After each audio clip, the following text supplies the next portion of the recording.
As an Indian, that's a newfound respect for the country. Seriously, man. They didn't have to do none of this shit, but they still did. That's good, man. I mean, they actively tried to make sure people stops the slavery.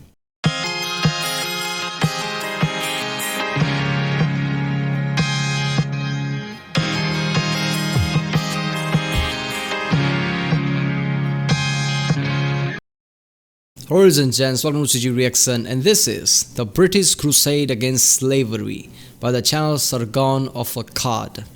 The reason that slavery is unacceptable anywhere in the modern world is because of the British people's 60-year crusade against it. But yeah, that kind of makes sense. I remember watching the American Civil War video. In that, Lincoln didn't say that this war is about slavery until Britain and other countries were siding towards South.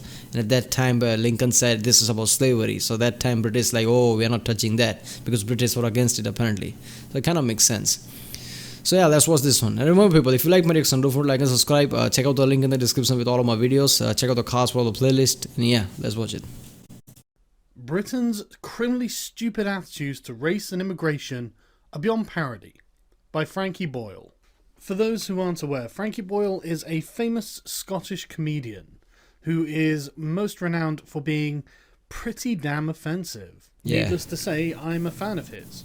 And so when Frankie Boyle writes an article for The Guardian of all places, I saw a joke about him in the last yesterday, I think, in a video about how he talked to a kid about his grandfather used to take to him to some cabin, have sex with some monkey or something, and then he tells that kid, "You remind me of that monkey" or something. Yeah. with the subtitle, "The anti-immigration election rhetoric is perverse. We fear the arrival of people we have drawn here with the wealth we stole from them." I can see the misinformation Brexit, coming a mile away. So Frankie begins the article by waffling in an overly verbose manner, reminiscent of Charlie Brooker, another man who I am a fan of, but has been led astray by misinformation. And it's full of these sort of contradictions that I'm sure sounded good when he was writing them, but when you actually think about it, are rather silly. I mean, here he is pointing out the irony of the leaders being nationalist and warning about the Scottish National Party after making a crack about how the Scottish discovered penicillin and taking credit for this for some reason. And for some reason he seems to mix up the concepts of trade and immigration. It must feel like the pakoras. Oh, pakoras is the Indian dish. Okay, well, a little unwelcome. Let's not forget where coffee and tea came from. This mug is bitterly opposed. It's contained unless you drink hot tea. I mean, yeah. What does trade has to do with immigration? I mean, okay, I might be not understanding this, but isn't he's basically saying that Britain doesn't want immigrant people to come here, but they are ready to eat all this, foreign food. But that's just trade. I mean, us Indian use trains. Britain eats pakoras and samosas. Why not? Paneer tikka. What's the issue there? What does that do with immigration? That's different. But these really aren't very important. I'm not even bothered that he just assumes that an Australian-style point system for immigration will obviously be a racist system that caters exclusively to white people. This is despite the fact that a Cambridge economics professor has warned the sheer scale of immigration has caused problems for the UK's infrastructure, which was largely built in the 70s. But you know what? None of that really bothers me. What really bothers me is Frankie Boyle's attempt to make British people feel ashamed of Britain's involvement in the slave trade. That really gets my goat, because Britain's involvement in the slave trade is one of the most proud accomplishments of British history. And I know what you're thinking, oh my goodness, slavery is bad. And that's correct. Which is why the British ended it. For everyone. If we just take a cursory look at the subject. I mean, I don't know about details about this. Obviously, in this video, I'll learn about it. But I know one thing, like I said in the start of the video, about how American Civil War, that was most influenced because British just say, okay, we are not with the South because it's about slavery. Imagine if Britain has said, you know what, Britain and other countries at the time said, we are still with the South, even if it's about slavery, it's their right or whatever. The Civil War would have changed it really differently. So, yeah. You can see how it is not nearly as cut and dried as Frankie makes it out to be. Even the very word slave comes from Slav, because of the sheer number of Slavs taken as slaves by conquering peoples. But Frankie is trying to drum up white guilt, so let's talk about African slavery. The Portuguese were the first Europeans to start exploring the West African coast, and they did indeed capture African natives to be brought back to Portugal as items of curiosity. Europeans who travelled to Western Africa discovered that Western Africa had civilizations of its own. For example, a Dutch visitor to Benin City wrote in around 1600, "As you enter it, the town appears very great. You go into a great broad street, not paved, which seems to be 7 or 8 times broader than the warmost street in Amsterdam. The houses in this town stand in good order, one close and even with the other, as the houses in Holland stand." More than a century earlier, Benin exchanged ambassadors with Portugal. The Portuguese did take a few Africans back to Europe, but they didn't need to set up operations because they discovered that there were already thriving slave trades in Africa. And so they bought slaves from African rulers and traders. But I don't think most of the people think that Europeans started slavery, right? Because if they think that, that is a massive misinformation. Obviously, Europeans didn't started slavery. Slavery existed way before that. In Egypt, who do you think made all those pyramids? You all constantly hear that slaves built pyramids. At the time, Europeans didn't go there, so obviously slavery existed way before that. Look at that, Jewish religion thing where, the cross is the river. Who do you think all those people, those were slaves? So slavery existed long before Europeans came anywhere, and even it has existed everywhere, in Africa, even in India, Arab places, lots of places. Everywhere there was slavery throughout the history of time. Where you see it, some kings or people and certain wealthy people think they are better. Some other people have made into slaves. They work fields and things like that. That goes to 5,000-6,000, even more than that. The vast majority of slaves taken out of Africa were sold by African rulers, traders, and military aristocracy who grew wealthy from the business. Most slaves were acquired through wars or by kidnapping. And before you start thinking that this is excessively barbaric, this was the standard for almost every civilized society. Just because it's standard doesn't mean it wasn't barbaric. That's just how humans were. If you see history of how human conducted things, it's really fucked up, man. Right now we can't even process it, how fucked up it used to be, but that was this normal thing. We think that, our psychology is built like empathy and, a goodwill towards others. It's just natural. It comes from within. But I'm not so sure about it. It's just seeing the history. History tells us that's not the case. A person sees another person, they don't think that person is just like me, I should treat him like that. No, that person is beneath me, he's just a cattle.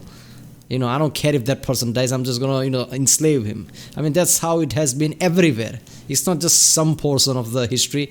Every place was like that. There was slaves everywhere. And people like, this is an everyday thing. People did slave trading and things like that. That's just weird. All across the world. For example, in ancient Greece, Strabo tells us that the island of Delos trafficked in 10,000 slaves a day. Damn. Even before the Roman Empire. Even when we're coming to the end of the Roman Republic in the 1st century BC, it's estimated that a third of Italy was made up of slaves.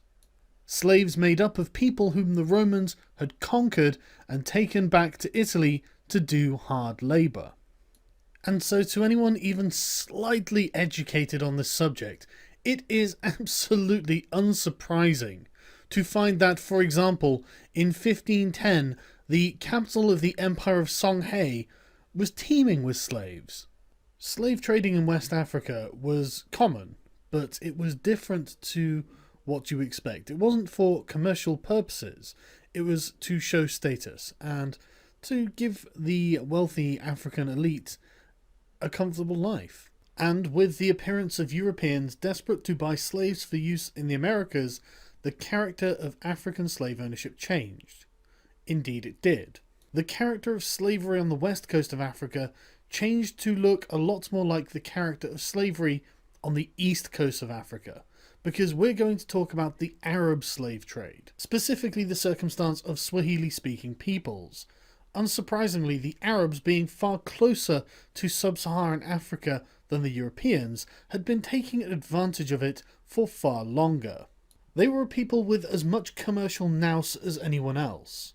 The ruling class of coastal Swahili society, sultans, government officials and wealthy merchants, used non-Muslim slaves as domestic servants and to work on farms and estates. And they even had plantations, such as the Omani Sultan Said, who became immensely rich when he started up clove plantations in the 1820s with slave labour. Arab Muslims settled along the coast and intermixed with the locals, forming a people and culture known as Swahili, which started in around the 10th century AD. So unsurprisingly, the East Africa slave trade was well established long before Europeans arrived on the scene and was driven by demands for labour by the sultanates of the Middle East. Yeah. You might be thinking, well, that's interesting. If the Arabs had been in Africa for about 1,000 years, taking sub-Saharan African slaves, why isn't there a very large population of black people in Arabia? Yeah, that's going to end badly. The answer to that is that the Arabs used to castrate them. Oh. Cock and balls entirely. As soon as he said that, why isn't there more, African population there? I'm like, it's going to end badly, like they were all killed or something. But apparently they were castrated. Oh, that's just effed up. Practice that was supposed to have ended in 1962 when slavery was finally outlawed in places like Saudi Arabia. This, of course, does not mean that the trade has actually stopped. It is still going on today. Whoa. It's impossible to know. Whoa, really? Oh, God. I mean, I saw, a Grand Tour episode. I think it was, Grand Tour episode where they went to Madagascar. I think the latest episode. In that, there was a woman walking around with a wooden cup or something. I think that woman was a slave eating the food. Right now, that was just a month or two ago. I think it was in Madagascar. I'm like, what the fuck, man? I mean, people, that social media culture that get pissed off about things, I understand if African American population get pissed off about things, want reparation. I can understand that their people were wrong, understand that. But lots of other like white people and just gets outraged about things about the past. Like, you want to get outraged about today, like how many places still have slavery. I remember watching that FIFA thing about Qatar, like how there's going to be FIFA World Cup in Qatar, and they already have slavery there. I think it's not outlawed there. They still have slaves or something. They can't leave the country or something like that. I mean, what the fuck, man? There are lots of countries that still have slaves, and it's not even outlawed. I mean, you want to get pissed off about today. Why are you getting pissed off about the past? What's that going to help? Know exactly how many slaves the Arabs took from sub-Saharan Africa on the east coast, but one historian produced a total of 17 million That's slaves. Way too many. I doubt it was that high. Yeah. Again, we can't know. And that long ago, 17 million slaves? I don't think so. Yeah, okay, so it's inflated. So even if it's inflated, I mean, 17 million, that feels specific. So they probably quadruple the number or something. That still leaves about 4 million there. That is still way too much. It was for over 1,000 years that this was happening. The point is that slavery was ubiquitous. Yeah. No matter where on earth you travelled, you found slaves. In Europe, in China, in the Middle East. How the fuck people don't know about the Egypt thing? That is the most famous thing about Egypt, like how pyramids were made. Those were slaves. I mean, how do you forget that? So, yeah, I mean, those pyramids were built 4,000 or 5,000 years ago. In the New World, in India, in Scandinavia, in Africa, slavery was as common an institution as animal husbandry. The only thing that separated the Christian nations of Western Europe from anyone else on Earth was the efficiency with which they could transport taken slaves. Yeah, whoa, Portugal, look at that. 30,000 voyages, 4.6 million slaves. Britain has 12,000. Britain has much less. And this is, long span, I think. US just had 1,500 voyages, 300,000, that's it. Oh, I guess, the USA was formed pretty much later, so the time span was pretty small, but that's still very small compared to the others. And it should come as no surprise that this was made possible by advances in technology that the rest of the world simply didn't have. Yeah, that's the most case. common number I could find regarding the total number of Yeah, what he said about advancement in technology, that's the most frightening thing about, even scientists says that, like, if you see the history, any one type of people who are more advanced than the other, it never ends well for the people who are less advanced. Never. There is not one history where people like, yeah, we are much smarter, more powerful, more advanced than you. But we are gonna just let you go, and we are gonna even help you to become better. That's never the case. So this is the point that people make. Like, if aliens come here from the far distance galaxy, obviously they are going to be a million times more advanced than us. We are all fucked seeing how our history is in here. So that's just frightening, man. Slaves taken from Africa by Europeans was 11 million, and that is in about a 400-year time span. Portugal took the most slaves, with over 4.5 million transported to the New World. Then Britain with over 2.5 million, then Spain and France totaling just under 3 million. And just so no one is under any illusions, the transatlantic slave trade must have been close to hell on earth. Slaves were taken from Africa and packed into conditions so disgraceful and disgusting, it is unsurprising that there was such a high mortality rate. Man, that's months of voyage, and look at it like that. I can't even imagine that. Whoa, that's just effed up. For the crossing. As offensive as this is to look at, we have to remember that this is a consequence of dehumanization. The slaves were not people, they were chattel. It will obviously come as absolutely no surprise that the driving motivation behind slavery was economic. Portuguese merchants traded with Africans from trading money. posts they set up along the coast. They exchanged items like brass and copper bracelets for such products as pepper, cloth, beads and slaves, all part of an existing internal African trade. But the transatlantic slave trade really took off when Christopher Columbus discovered the New World. The Portuguese initially had a monopoly on the slave trade, but this was broken in the 16th century when England, followed by France and other European nations, entered the trade. Unsurprisingly, this was a massively profitable trade for everyone involved except the slaves. Africa's rulers, traders and military. You just buy a slave, the slave does all work for you, just have to feed it a little, and feed the person just a little bit of food here and there, don't have to pay the person. It's very lucrative. Not the lucrative for slave, but obviously for the slave owner. Aristocracy protected their interest in the slave trade. They discouraged Europeans from leaving the coastal areas to venture to the interior of the continent. European trading companies realized the benefit of dealing with African suppliers and not unnecessarily antagonizing them. The companies could not have mustered the resources it would have taken to directly capture the tens of millions of people shipped out of Africa. It was far more sensible and safer to give Africans guns to fight in the many wars that yielded captives for trade. The slave trading network stretched deep into Africa's interior. Slave trading firms were aware of their dependency on African suppliers, and these African suppliers were making insane amounts of money.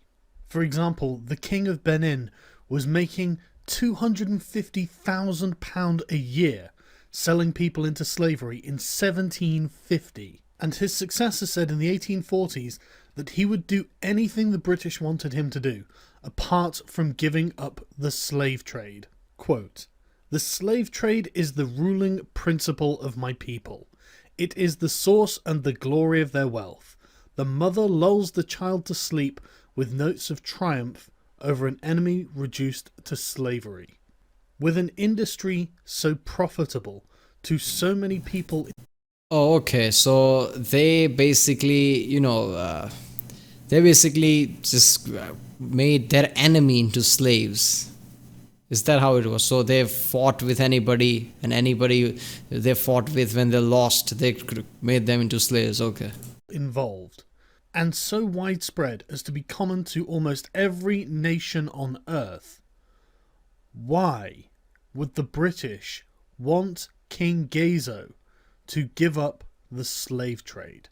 Well, we need to turn back the clock to 1066 and the Battle of Hastings, when a French-speaking Duke of Viking descent called William the Bastard defeated King Harold Godwinson of England.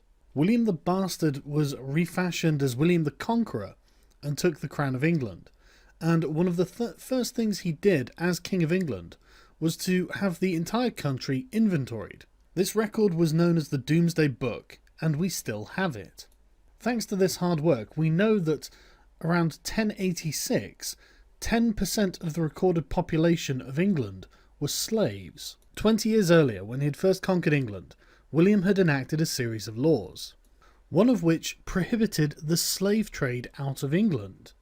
I prohibit the sale of a man by another outside of the country on pain of a fine paid in full to me. We don't know what William's motivation for making this law was, but given that the punishment for breaking it was a fine, I doubt it was for humanitarian reasons. Yeah. Whatever his reasons, within a it could be because of humanitarian reason. He could have seen all the inhumanity that is behind slavery, but he can't just say that I'm going to kill anybody who does that, because it was so widespread at the time, and that could cause people to, get pissed off about it. It's a fine, paying fine is still a deterrent, because slavery was about, growing economy. It's all about money in the end. So people if it's losing me money, I'd rather not do it, or something like that. Duration of 1086, slavery had almost died out in England, presumably because William the Conqueror had outlawed the trade of slaves. There appears to also have been a trend for lords to endow their slaves to perform their ploughing functions as free ploughmen. While not a wonderful state of affairs, serfdom is better than chattel slavery, and this state of affairs was solidified by the Church at the Synod of Westminster in 1102, where the Church denounced simony, clerical marriages, and slavery. This made England a very unique case. There probably wasn't another country in the world at this time that had outlawed slavery. There were practically no motivations to do so.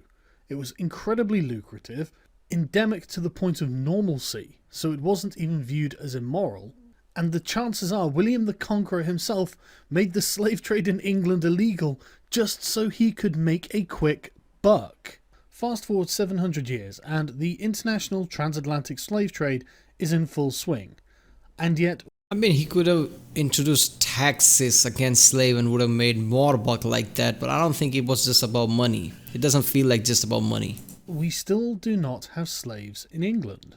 And this is where we meet a man named Granville Sharp, a very well-educated rationalist thinker of the Enlightenment, who became an active campaigner for the abolition of the slave trade. Granville had had previous legal success defending Jonathan Strong from his erstwhile slave master after being brought to England from the colonies, but we're going to look at the subsequent Somerset case. James Somerset was a slave from Virginia in America who had come to England with his master Charles Stuart in 1769 and had run away in October 1771.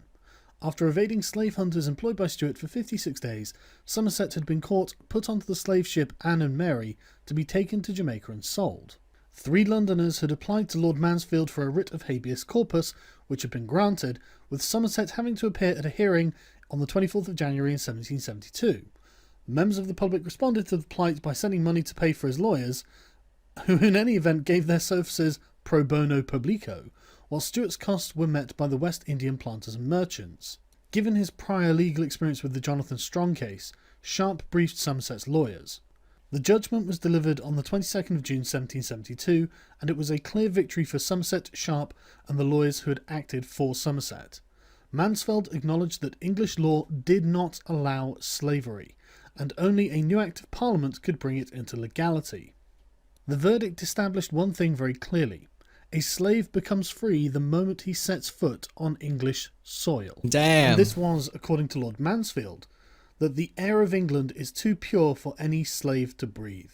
No matter what reason William the Conqueror outlawed slavery for, by the time this judgment was drawn by Lord Mansfield, it had become a point of principle. This precedent wasn't set for Mansfield's personal... So anybody who was slave at the time, all they had to do is make their way into England at the time. Any means necessary, and they're free people. And who's going to oppose England during this time when they were too powerful? When England says that they are free, that they are free. Interests. This precedent was set to determine right from wrong. Granville Sharp went on to co-found the Society for Effecting the Abolition of the Slave Trade with fellow like-minded Enlightenment thinkers. And after 20 long years of campaigning in Parliament, which I won't detail here, they were successful in their goal of abolishing the international slave trade in 1807. Now, if you know anything about 1807, you'll know that this was during the War of the Fourth Coalition, where Napoleon Bonaparte was savaging great powers all across the European continent. Yeah. The Napoleonic Wars led to new territorial acquisitions for Britain and helped stuff Parliament with more abolitionists than they had before, which is why the bill providing for the abolition of the slave trade to conquered territories triumphantly passed in both houses. And the following year this was superseded. Are you saying Napoleon indirectly helped get rid of slavery by causing such an issue that everybody gang together to, destroy Napoleon and take places in the end? So England went to the places and abolished slavery. By a stronger measure that outlawed the British Atlantic slave trade altogether. But, given the raging war in Europe, it was rather difficult to enforce due to a paucity of available resources. After 1807, the Society for the Abolition of the Slave Trade, having achieved its goals, became the African Institution, whose principal aim was to ensure the new legislation was enforced and that other countries followed Britain's example. Persuading other countries to join Britain outlawing the slave trade proved more difficult. Despite the efforts of the African Institution and those of British ministers, the Congresses of Paris and Vienna in 1814 and 1815 both failed to reach a specific agreement. Given that this was at the end of the Napoleonic Wars, it's hardly surprising that there was French opposition. Where diplomacy had failed, the Royal Navy had to succeed. It's one thing declaring a writ that people may no longer profit from the trading of human beings, it's another thing to enforce that. Enter the West African Squadron. But diplomacy doesn't work, British Navy will. That's just damn funny, man. Alright, you're not gonna listen to me? Here are my warships. The West Africa Squadron was a detachment of the Royal Navy that was given the task of blockading Africa, the continent, to make sure that slave traders were not taking slaves to the Americas. Needless to say, in 1807, there was only I'm not gonna lie, I didn't know about this Britain, alright? That is as an Indian, that's a newfound respect for the country, seriously, man. They didn't have to do none of this shit, but they still did. That's good, man. I mean, they actively tried to make sure people stops the slavery. I didn't know about this. I had some feelings, like I said, about knowing about American Civil War, how Britain was against the slavery and that helped the American Civil War in the Lincoln side. So I kind of slightly had some idea about that, but I didn't know in this detail. Token force performing this operation, comprising of 2 ships. This number was increased to 5 ships until the War of 1812 with the United States. But after 1815, with Britain victorious in Europe and supreme at sea, the Royal Navy turned its attention back to the challenge. The institution of slavery was formally abolished in the British Empire in 1833, and by the 1850s, around 25 vessels and 2,000 officers and men were on the station, supported by nearly 1,000 crewmen. Experienced fishermen recruited as sailors from what is now the coast of modern Liberia. It's worth noting that this was not a pleasant job, and the mortality rate was 5 times higher compared with fleets in the Mediterranean or in home waters. To help incentivize the crew, money was actually given to each crew per slave that they freed. But there was a real zeitgeist in Britain for the abolition of slavery.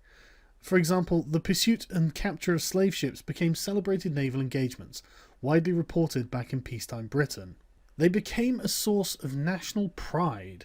So it's no wonder that many of the crews really did have an evangelical zeal about the anti-slavery patrolling. Yeah, I mean, it's not just about something now, it's about a moral thing. They can feel morally good like they're doing this. It became pride of Britain.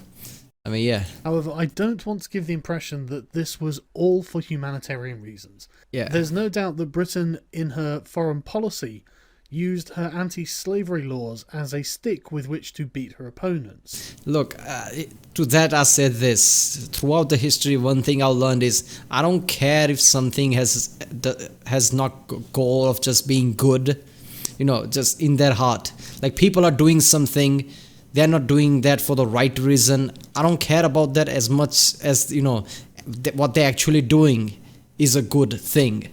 Even if the reasons are wrong, if they're doing something good thing, that's still fine in my book. I don't care if they weren't doing this for just be good. There were more reasons like just, hurting the enemy in the end. This is just another tool to hurt the enemy. Even if it's that, I don't care. What they did here still applies. Like this is still something good they did, and they should get credit for that. Primarily the Spaniards and the Portuguese who refused to conform to these demands. Britain demanded Spain, Portugal, and the very new nation of Brazil to declare slave trading to be piracy. And while these nations paid lip service to these principles, they failed to enforce them, which led to a British blockade of Brazil by 1850, which of course forced the nascent Brazilian Empire to capitulate. And it didn't end there. In the 1860s, David Livingstone reports of Arab atrocities against enslaved Africans stirred up the interest of the British public, reviving the flagging abolitionist movement. Throughout the 1870s, the Navy attempted to suppress this abominable eastern trade at Zanzibar in particular. Needless to say, the British Navy continued their mission against the slavers across the Indian Ocean. The abolition of slavery became the British project. It captured the hearts and minds of the entire country, from the highest lord to the lowest peasant. This is certainly how the British saw it. For example, this spirit of chivalry, we see it in acts of heroism by land and sea in fights against the slave trade. Alfred Tennyson, the unweary, unostentatious, and inglorious crusade of England against slavery may probably be regarded as among the 3 or 4 perfectly virtuous pages comprised in the History of Nations. William Lecky. All of this was done against the vested financial interests of hundreds of thousands of people. Entire nations were against the idea of abolishing slavery and the slave trade. The very notion was alien to the human existence until Britain made it happen. Yeah. In the 19th century, if you saw a ship bearing down on you, flying this flag, and you were a slave trader, you knew that this flag stood for liberty. This was the flag of a nation that defied human convention for a point of principle and spent its blood, sweat, tears and treasure to enforce it on the world. This is the flag of the nation that accepted the absolute moral truth that slavery is wrong. No matter what riches can be amassed, no matter what power can be gained, no matter the cost, slavery had to be abolished. That was the British Crusade. When Britain held the reins of world power, that is what she did with it. So Frankie, to be honest with you, when you say, we have streets named after slave owners, we have profited from a vile crime and feel no shame, it is British people that don't learn languages or British history. Britain is the true scrounger, the true criminal. I have to concur. British people apparently do not learn British history, because Britain's involvement in the slave trade is one of the most proud moments any nation could have had in their history. I want to make one thing crystal clear, Frankie. You live in a world without slavery because of Britain. Yeah, that last point he made about British people not knowing their own history. That's not the case with just Britain, the case with every place. History has an important role in I don't understand why Britain doesn't tell this history. I mean, this is a positive history for Britain. I don't know why they are not teaching this in schools or something. But throughout the world, people teach a history that feels right to them. That's not how history works. You have to teach all of the history.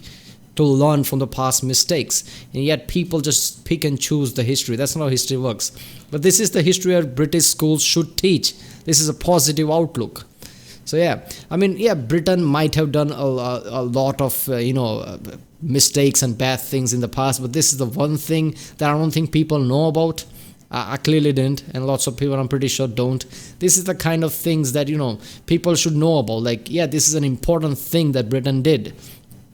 Everybody always see British as this invaders and that hurt people and things like that. That's the mentality of everybody, every place. But this is kind of history that everybody should teach. Like, British people, actively tried to stop the slavery. Now, like he said, reasonings could be anything. I don't care about the reasoning. I only care about the result, and they actually did this. So this is, that's respect, man. Seriously. Alright, people, if you like my reaction, don't forget to like and subscribe. Check out other reaction I did. There's a link in the description. Check out the Cast Wall playlist. And yeah, I'll see you next time.